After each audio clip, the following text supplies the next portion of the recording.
Muito obrigado, Túlio. Boa tarde a todos, né? Muito buenas tardes também, né? A quem está assistindo. Me chamo Christian Giacomoni, falo aqui do Rio Grande do Sul, Caxias do Sul, no extremo sul do Brasil. Então, como o Túlio falou, né? Sou formado pela Universidade de Caxias do Sul, né?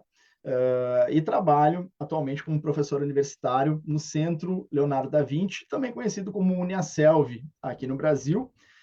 E dentro desse grupo, né, institucional, eu coordeno o grupo interdisciplinar de estudos e pesquisas do movimento humano. Então, esse artigo, esse estudo, como é que ele começa a nascer, né?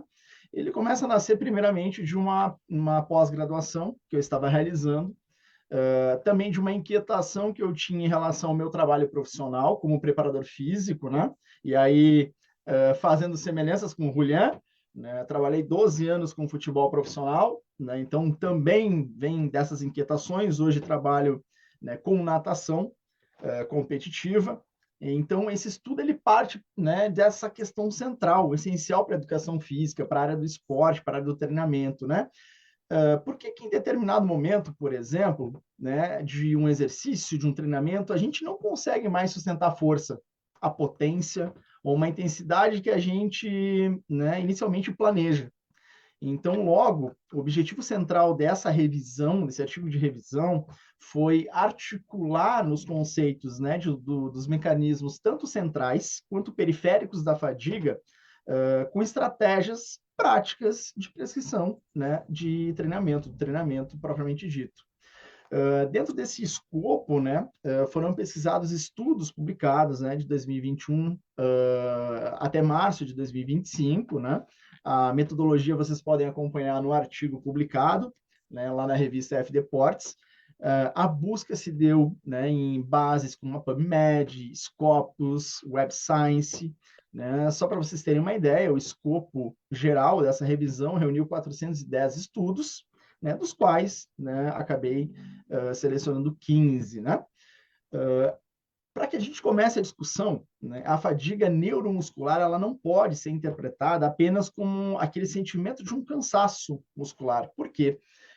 A fadiga neuromuscular ela é um fenômeno que ele é multifatorial, ele é dinâmico, ele também é individual, ou seja, ele envolve alterações bioquímicas na nossa musculatura, bem como modificações que acontecem na atividade do nosso sistema nervoso central, na motivação, né, na percepção subjetiva do nosso esforço. Logo, por exemplo, né, duas pessoas que são submetidas a uma mesma sessão, ao mesmo treinamento, podem ter respostas totalmente distintas. E isso se dá, né, em função de fatores, por exemplo, né, o perfil das fibras musculares, a experiência de treinamento, a disponibilidade energética, o sono, o estresse psicológico, né, questões mentais também, a eficiência neural, certo? Então, a principal proposta, né, ela visa contribuir principalmente com os profissionais de educação física que visam atuar como engenheiros da fadiga. Eu usei esse termo porque, né, um profissional que é responsável por modular uma forma de controlar o estresse no sistema neuromuscular. Ou seja, ele é o profissional que deve, então, né, calibrar, digamos assim, né, adequar a intensidade, volume, né, para que a gente, de fato, otimize o ganho de condicionamento sem que haja o risco de lesões. Né? Primeiramente, né, eu quero falar rapidinho da fadiga periférica. Por quê? Né? A fadiga periférica, como o próprio nome diz, ela ocorre no nosso músculo esquelético, né, nas estruturas mais distais em relação ao sistema nervoso, né? Como a junção neuromuscular, né? O sistema de acoplamento, né? Excitação, contração. E durante exercícios intensos e prolongados, vão ocorrer, né, acúmulos de metabólicos, especialmente os íons de hidrogênio, fosfatos inorgânicos, espécies reativas de oxigênio, né? Junto a isso, existe a redução dos substratos fundamentais, né, como o nosso glicogênio muscular, a fosfocreatina, e é justamente essas alterações que vão, né, prejudicar a ressíntese do ATP-CP, né? A molécula que, de fato, nos fornece energia imediata para uma contração muscular. talvez esse seja um dos pontos mais relevantes, né, também, por causa que ele ativa, né, uma alteração no funcionamento do cálcio. Por quê? Ele é liberado no nosso retículo sarcoplasmático, né? Ele é indispensável para que a proteína da actina e miosina possam gerar a força, e quando essa liberação ou essa sensibilidade da proteína contrátil, do cálcio, é comprometida, a gente tem uma diminuição da produção de força, mesmo que a nossa musculatura ainda preserve parte da sua massa muscular. Na prática, o que isso significa, né? Eu poderia explicar que um atleta, um praticante, ele pode manter uma aparência muscular e ainda assim ele pode ter uma queda importante de rendimento, de desempenho, né? Por quê? A chamada, né, perda de força específica, né, a redução da força em relação à massa muscular, é um indicador funcional importante da fadiga periférica, tá? Então, vamos usar aqui um agachamento pesado, né? Um agachamento com muito peso, né? Um praticante ele pode iniciar a série com uma velocidade muito boa de execução e nas repetições finais demonstrar uma desaceleração, né? Uma perda de técnica, uma incapacidade de manter a potência. E esse cenário que eu acabo de mencionar, ele sugere sim uma contribuição periférica, né? E exige um cuidado para que a gente não transforme a sessão, né, naquele festival de repetições feias, né? Ou seja, o músculo sofre e a técnica, então, pede socorro nesse sentido, né? Já a fadiga central, ela se refere à redução do nosso drive neural, né? Ou seja, é a nossa incapacidade aqui do sistema nervoso central de manter um recrutamento e uma frequência de disparos adequados às nossas unidades motoras. E é justamente aí que eu entro com uma outra perspectiva, o modelo do governador central, como uma perspectiva teórica, né, em que ela explica que o cérebro ele acaba regulando antecipadamente o desempenho para que a gente mantenha essa homeostase do organismo. Ou seja, né, interpretando esse mecanismo, a interrupção, a redução do esforço, ela não representa necessariamente uma falha muscular absoluta, mas ela pode ser uma resposta protetora, por exemplo, né, diante de uma temperatura corporal elevada, né, como o Julian comentou, né, um futebol em Copacabana, né, uma depressão energética, né, um estresse metabólico, a dor, experiências, né, durante essa tarefa.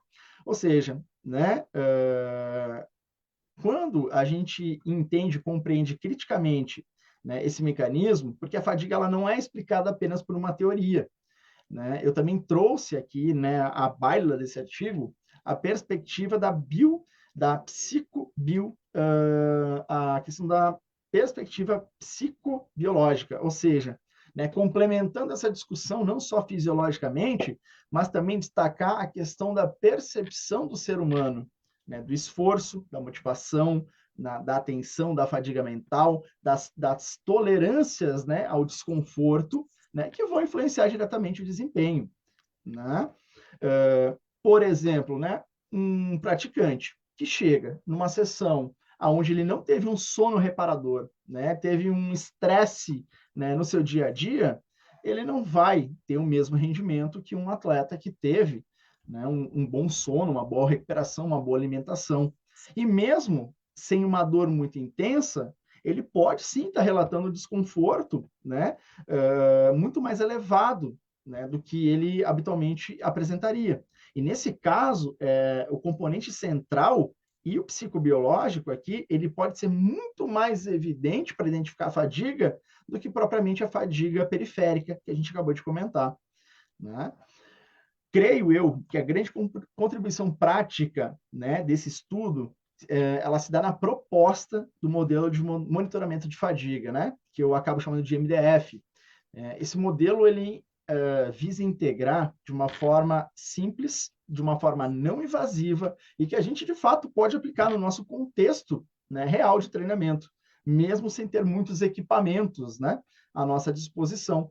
Então, dentro disso, a gente pode destacar dois elementos muito importantes: o PSE, que a gente chama de percepção subjetiva de esforço, em que o atleta pode responder, e as repetições de reserva.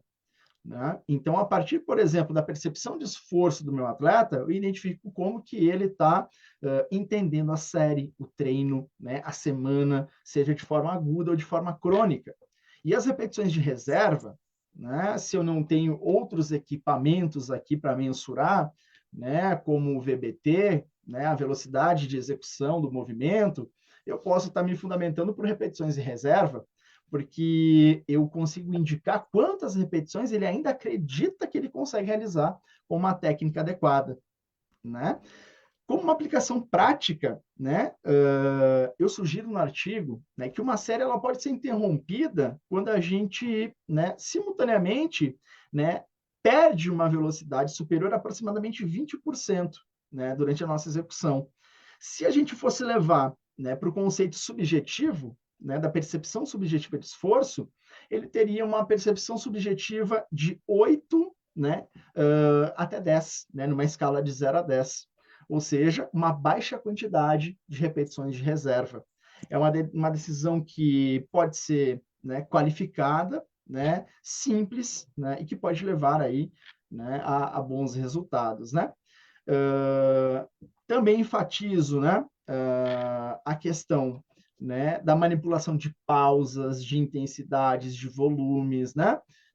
Por quê? Quando temos pausas mais longas, a gente favorece a ressíntese da fosfocreatina, a recuperação do nosso drive neural, a manutenção da potência, enquanto quando a gente tem pausas menores, o nosso estresse metabólico ele acaba elevando. Isso pode ser, né, desejável, talvez, se a gente estiver trabalhando o componente da hipertrofia, do crescimento muscular. Óbvio, desde que a técnica seja preservada, né? E para concluir essa revisão, né, ela resulta, né, justamente, né, apresenta, na verdade, que a fadiga neuromuscular ela é resultado de interações, né, interações contínuas e dinâmicas entre os mecanismos periféricos, centrais e também psicobiológicos, né? E a mensagem principal é que treinar bem não significa acumular o máximo possível de exaustão, né? Significa que eu preciso aplicar a dose adequada de um estresse para que eu produza adaptações, preserve a segurança do meu atleta, do meu aluno, preserve a técnica, né? E também eu dê continuidade a esse processo. Ou seja, a chamada engenharia da fadiga é justamente isso, né? Fazer com que os nossos profissionais de educação física, a gente possa utilizar as informações que nós temos disponíveis aqui, como percepção subjetiva de esforço, repetições em reserva, velocidade de execução de movimento, né? Desempenho, por exemplo, em plataformas de salto, qualidade do movimento, né? Ao invés de simplesmente a gente perguntar quanto peso foi levantado, né? Nós precisamos perguntar, fazer outra pergunta nesse momento. Como esse peso foi levantado, com qual percepção de esforço? Com qual custo fisiológico? E é justamente nessa integração fisiologia, neurociência e prática cotidiana profissional que se encontra justamente uma prescrição muito mais precisa, segura e efetiva. Muito obrigado, Túlio, pela oportunidade.